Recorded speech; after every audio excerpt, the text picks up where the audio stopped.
On September 6th, 2019, a Friday afternoon in Asheville, North Carolina, 17-year-old Lily Paige walked out of Ridgemont High School at 4:15 p.m. Track practice had just ended. She was still wearing her warm-up jacket, state championship logo on the chest, gold medal around her neck, the one she'd won 6 weeks earlier, her name engraved on the back. She wore it everywhere. Her mom, Carol, said Lily never took it off, not to shower, not to sleep. It was just part of her now. Lily texted Carol at 4:17 p.m. "On my way, want pizza tonight?" Carol texted back, "Yes, pepperoni." Lily never came home. Her phone pinged off a cell tower 3 blocks from the house at 4:31 p.m. Then the signal went dead. What happened next is one of the largest missing person searches in Buncombe County history. 300 volunteers, the FBI, search dogs that covered every square mile of her route. Helicopters. They knocked on every door.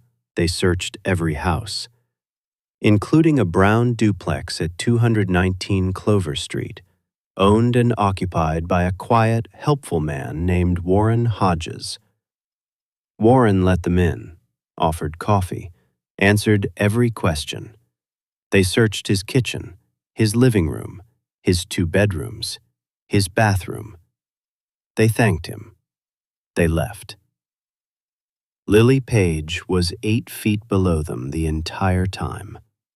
She was there, 8 feet, while police walked above her, while dogs barked 15 steps from where she was chained. She heard them. She screamed. No one heard her back. This is the story of 11 days and a medal she wasn't allowed to wear anymore. Before we go any further, you need to know who Lily Paige was, because this story gets very dark, and she deserves to be more than just a name in a missing persons report. Lily was 17, a junior at Ridgemont High. She'd been running competitively since she was 12, started with neighborhood 5Ks, moved up to regionals, then state. Cross-country in the fall, track in the spring. Her coach, a man she called Mr. Garrett, said she was the kind of athlete you see once every decade. Not just fast. She understood pacing the way some kids understand music, instinctively. But here's what gets me about Lily. She wasn't one of those athletes who made it their whole identity. She also volunteered at the animal shelter on Saturdays. She was teaching herself guitar. She had a group of friends she'd known since elementary school, and according to her mom, Carol, they still had sleepovers at 17. Because why not? The medal mattered to her, though. State championship, 1,600 meters, first place. Gold, with a red, white, and blue ribbon and her name engraved on the back. Lily E. Paige. She won it in late July, and from that day forward, she wore it constantly. To school, to practice, to the grocery store with her mom. Carol said she didn't wear it out of arrogance. She wore it because it reminded her that hard work had paid off, that she could do hard things. That detail matters. Remember it. On Friday, September 6th, 2019, Lily left school on foot. Her car was in the shop. The walk home was about 20 minutes, a route she'd walked dozens of times. Down Kellerton Road, across the park, then a long straight stretch down Clover Street, and she was home. She texted her mom at 4:17. She was alive and fine. 14 minutes later, her phone pinged a tower 3 blocks from home. Then nothing. Carol called Lily's phone at 4:50. Voicemail. She called again at 5:15. Voicemail. By 6 p.m., Carol was in her car driving the route herself. No Lily. By 7:30 p.m., she was at the police station. And by Friday night, 11 days before anyone found her, the search had already begun.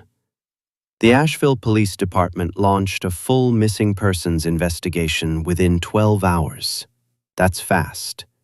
Lily was 17, the disappearance was suspicious, and the phone going dark mid-route was a red flag. By Saturday morning, September 7th, they had 300 volunteers organized. They split into search grids. They walked the route. They checked the park. They searched drainage ditches and the creek that ran behind Clover Street. Search dogs from the state canine unit arrived by noon. The FBI's Child Abduction Rapid Deployment Team, the CARD team, arrived Sunday. This was a real search. Serious people. Serious resources. On day 2, September 8th, detectives did door-to-door interviews on Clover Street. Every resident. Every home. They were methodical. They got to 219 Clover Street at approximately 2:20 in the afternoon. Warren Hodges answered the door. He was 54 years old, a little heavyset, wore glasses, worked the overnight security shift at a hospital across town, Buncombe Regional. He'd lived in the duplex for about 2 years. He was polite, calm, cooperative. He said he'd heard about the missing girl. Terrible thing. He'd seen her jogging sometimes, he thought, in the mornings, coming back from a run. But he barely knew her. Couldn't help much. Detectives asked to look inside. Warren said, of course. They walked the unit. Kitchen, checked. Living room, checked. Main bedroom, checked. Guest room, checked. Bathroom, checked. Nothing. Here's where I need to pause, because this is the detail that will haunt you for the rest of this video. 219 Clover Street is a duplex. The main unit, where Warren lived, has a front door. But the building also has a side entrance, a door at the bottom of a small staircase that leads to a basement apartment. The apartment was listed as vacant. Warren told detectives, "Nothing down there, just storage. I haven't been in it for months." The door was padlocked. Detectives noted it. They wrote it in their report. They moved on. Now you know the shape of what happened. Police searched that house. Warren cooperated. They left. But here's what you don't know yet. What Warren had built behind that padlocked door, and what Lily could hear above her through the ceiling, is worse than you're imagining. Stay with me. After day 3, the physical search scaled back. Not because anyone gave up, but because they'd covered the ground. There was nowhere left to look that hadn't been looked. The FBI shifted to digital forensics. They pulled Lily's phone records, her social media, her school accounts. They interviewed every person she knew. Nothing pointed anywhere useful. No suspicious vehicles, no known threats, no problems at school or at home. By every account, Lily Paige had a good life, a safe routine, and no reason to run. She didn't run. She was taken. The case grew quieter by day 5. The media was still covering it. Carol gave interviews, holding a photo of Lily in her track uniform, the medal visible around her neck. Local news ran the story nightly. Someone set up a tip line. Tips came in. Most were nothing. A few were investigated. None panned out. And Warren Hodges? He went back to his routine. Night shifts at the hospital, days at home. When neighbors asked about the search, he said he hoped they'd find her. Said it was awful. Said he'd told the police everything he knew. He had not told them everything he knew. Here's the first thing that should have raised a flag. In the days after Lily's disappearance, a neighbor 2 doors down, a retired teacher named Diane, noticed something odd about Warren. She told police this later, after. She said that Warren had started locking his car differently. That before Lily disappeared, he'd park in the driveway, grab his things, and go in. Normal. But starting around September 8th, the day after detectives visited his house, he began pulling his car around to the side of the building, close to the side entrance, the one with the padlock. She didn't think much of it at the time. It wasn't dramatic, just a small change, a man parking his car differently. But after she understood what was in that basement, she said she thought about it every single day. Warren was restocking, moving things from his car through the side entrance. He didn't want neighbors watching. At this point, I need to tell you what Warren Hodges had built, because it didn't happen overnight. The basement of 219 Clover Street was listed as a vacant apartment. It had been vacant since Warren took the lease on the main unit 2 years earlier. He'd arranged it that way deliberately. He paid a slightly higher rent to keep the lower unit empty and under his control. He'd spent those 2 years modifying it. The basement had its own kitchenette, a couch, a television, but no antenna, no signal. The TV played DVDs. Warren chose which ones. And at the back of the basement, behind a second door, was a smaller room. Warren had added that door himself, steel-reinforced, industrial padlock, and the walls of that inner room, he'd lined them with acoustic foam insulation, the kind used in recording studios, soundproofed. He'd done it gradually, over months, a roll of foam here, some panels there. Neighbors saw his car loaded with materials and didn't think twice. He was a quiet, unremarkable man doing home improvement projects. He wasn't improving the home. He was building a cell. On September 10th, day 4 of the search, a detective named Rachel Manning went back to Clover Street alone. Not with a warrant, not officially. She just drove the route again, the way investigators do when something keeps nagging at them. She parked across from 219 and sat there for 20 minutes. She noticed the side entrance, the padlock, the way the door sat slightly lower than street level at the bottom of those 3 concrete steps. She got out. She walked to the door. She didn't have authority to open it, no warrant, private property. But she put her hand on the door, tried the handle, locked. She stood there for a long moment.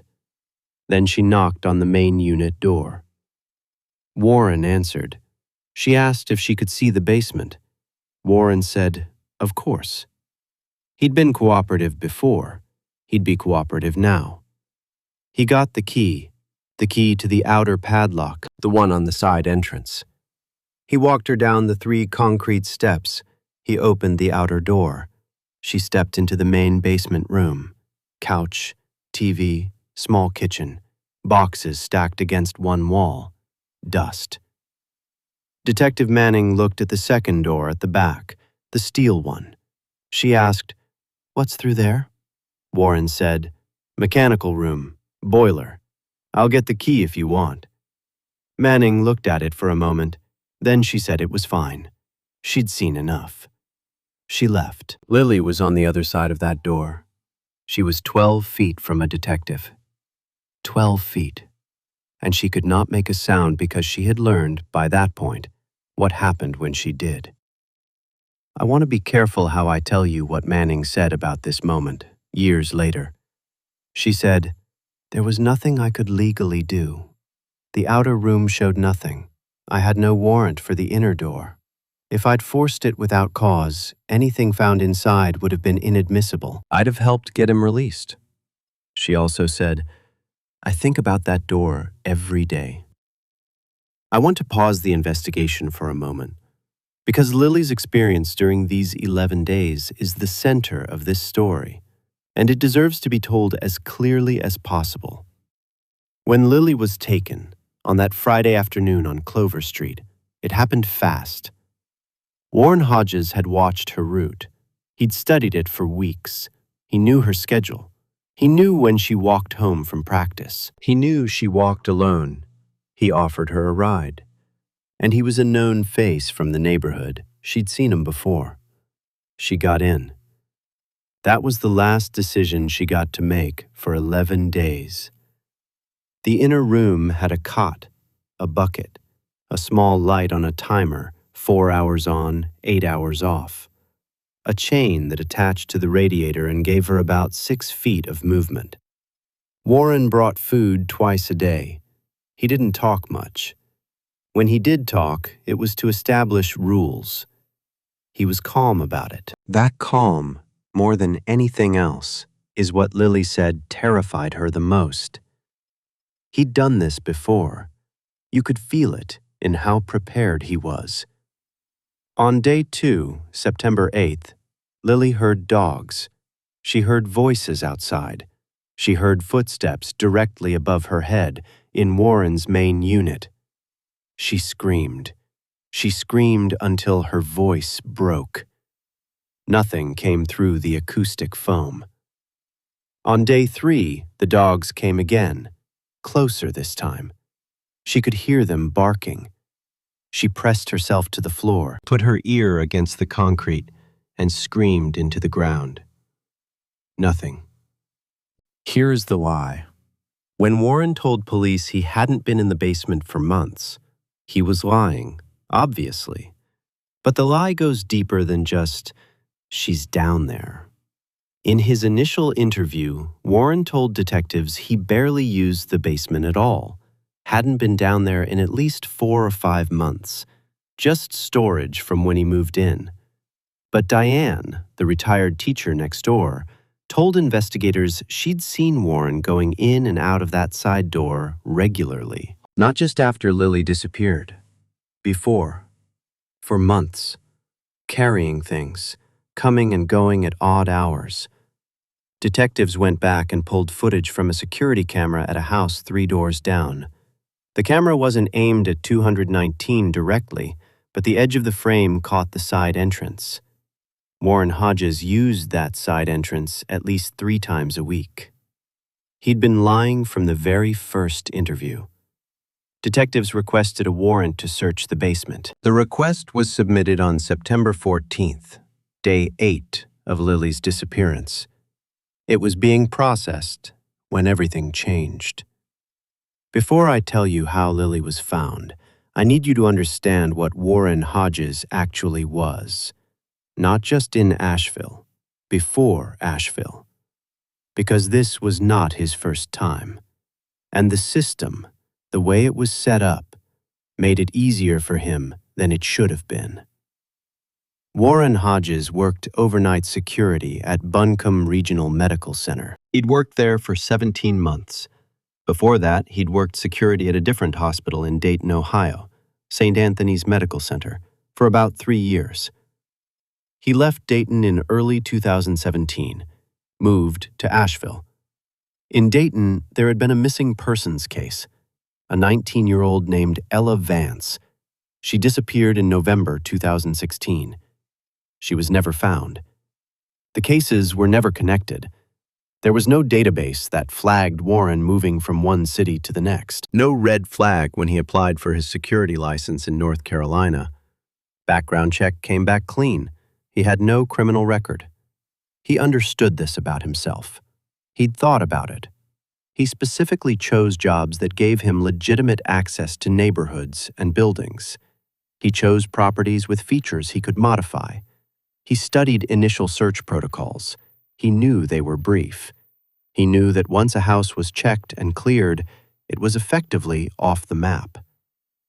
He had a notebook, pages of it, notes about timing, about routes, about which types of buildings had the right structural setup, about how to minimize noise transfer. He'd sketched diagrams. He called it planning. It was hunting. I want to come back to the metal, because Carol mentioned it in every interview she did during those 11 days.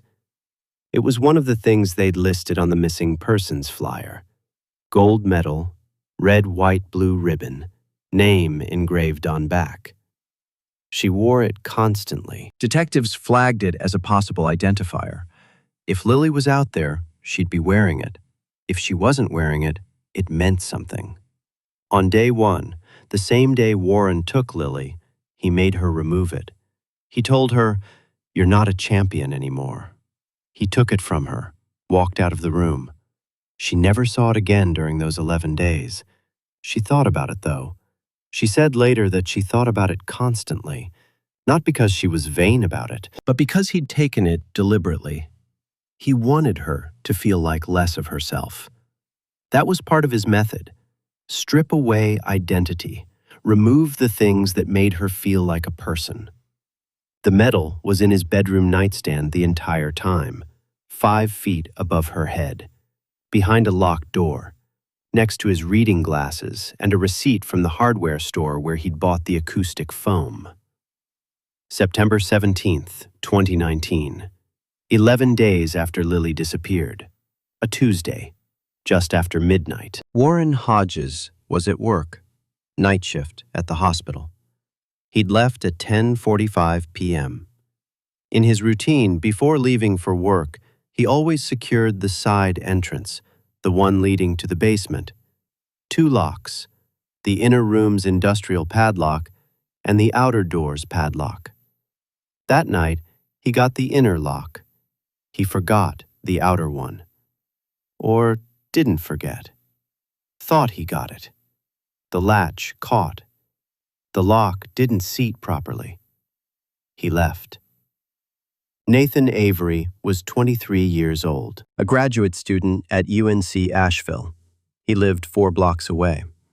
On Tuesday nights, he played trivia at a bar on Lexington Avenue with a group of friends.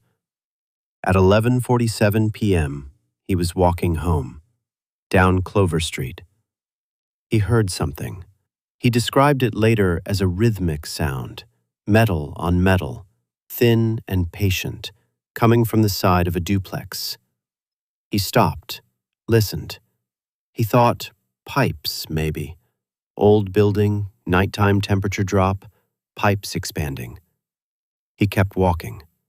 Then he heard it again. And something about the rhythm, the patience of it, the deliberateness, made him stop again.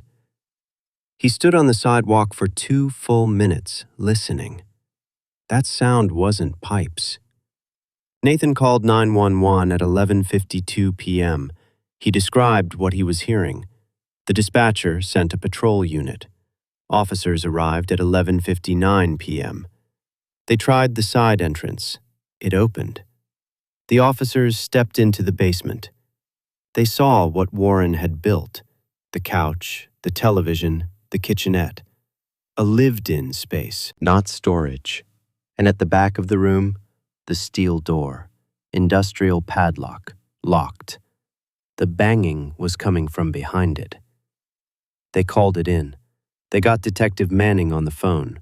She was there in 11 minutes. Manning told them to break the door.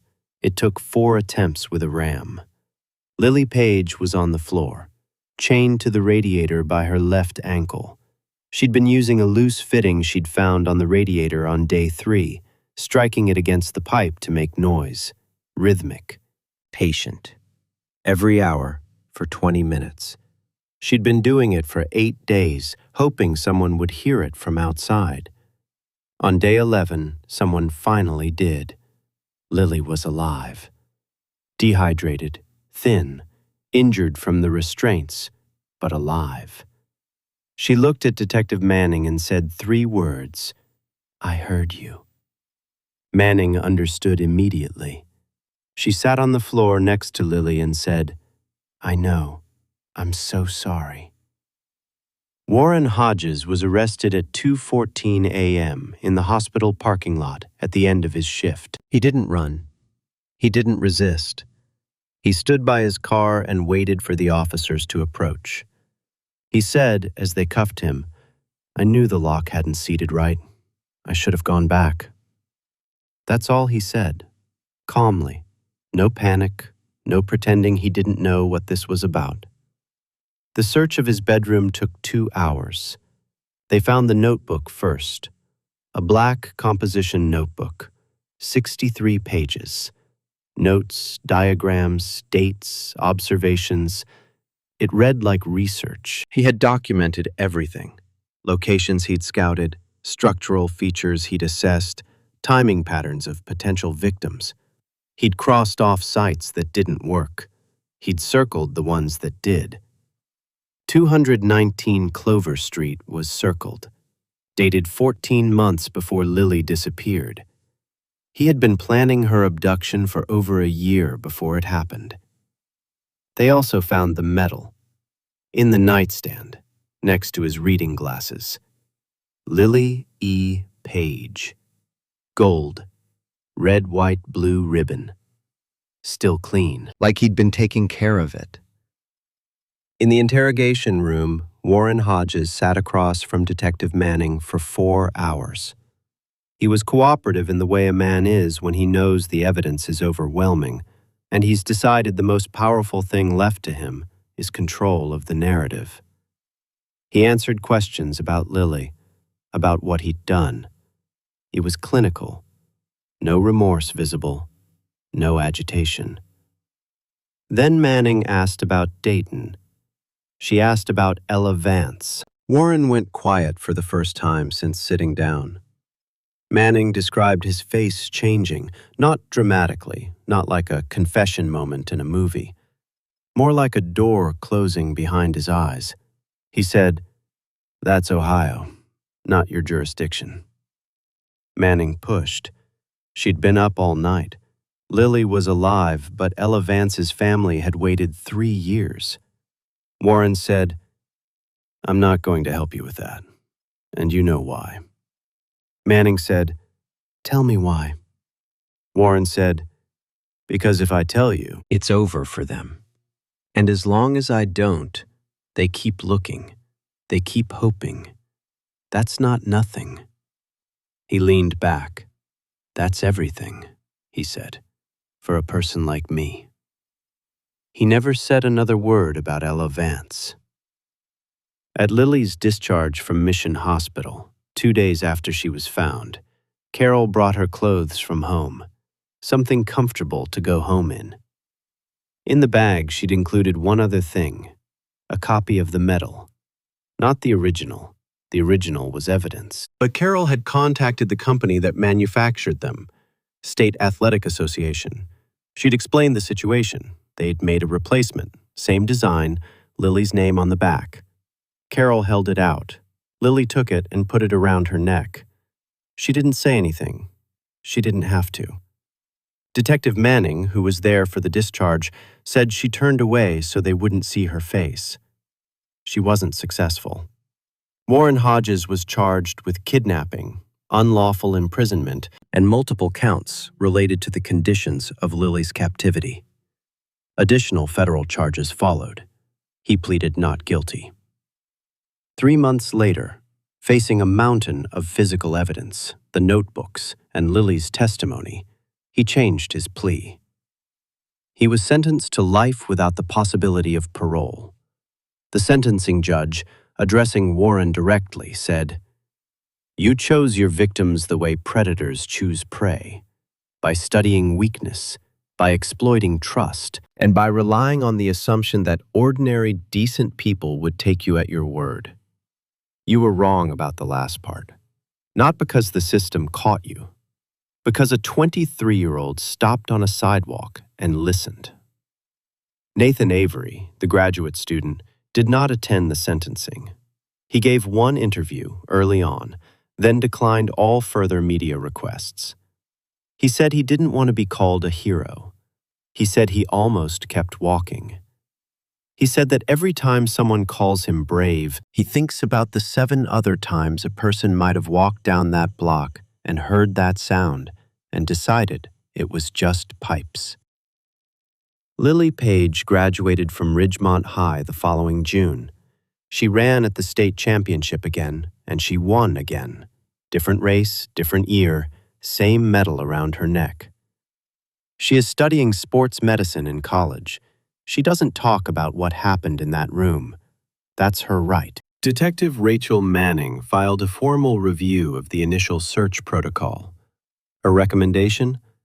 Any padlocked interior space in a property being searched in connection with an abduction case must be opened before the search is considered complete, regardless of tenant cooperation or warrant scope limitations. The review is still pending departmental approval as of this year. Still pending.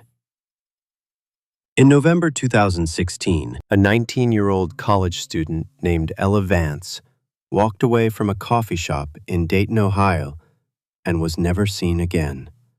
Her case went cold. When Warren Hodges was arrested in Asheville, Dayton PD reopened her file. They interviewed Warren through his attorney. He declined to answer any questions about Ella Vance. Investigators believe the notebook's references to a case coded D-2016 correspond to Ella.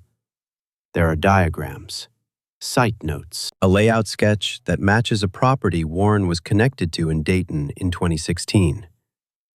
Ella has never been found. Her parents, who still live in Dayton, have publicly asked Warren Hodges to tell them where their daughter is. He has said nothing. He told Detective Manning exactly why. As long as he stays silent, he still has power over something, over a family, over a story. That is the most disturbing thing in this entire story, not the soundproofed room, not the notebook. The fact that he understands exactly what he's doing by staying silent, and he prefers it. If you know anything about Ella Vance, or any case that might be connected to Warren Hodges and a property in Dayton, Ohio between 2015 and 2017, the tip line for Dayton PD is still active. Here's what I want you to carry out of this video. A 17-year-old girl spent 11 days chained to a radiator. She screamed until her voice broke. She tapped metal on metal for 8 of those days, 20 minutes every hour, hoping someone would hear. On day 11, someone stopped. That's it. That's the whole margin. One person, one moment of hesitation on a sidewalk, one decision to call. Lily is alive because Nathan Avery almost kept walking and then didn't. The protocols that failed, the padlocked door, the missed search, the warrant delay, those systems are still being reviewed, still pending. If that makes you angry, it should. And if you want that anger to mean something, share this. Talk about it. The reason missing persons search protocols change is because enough people demand it. If this story stayed with you, if you're going to think about it tonight, tomorrow, next week, that's not an accident. That's Lily's story doing what it was meant to do. Pass it on.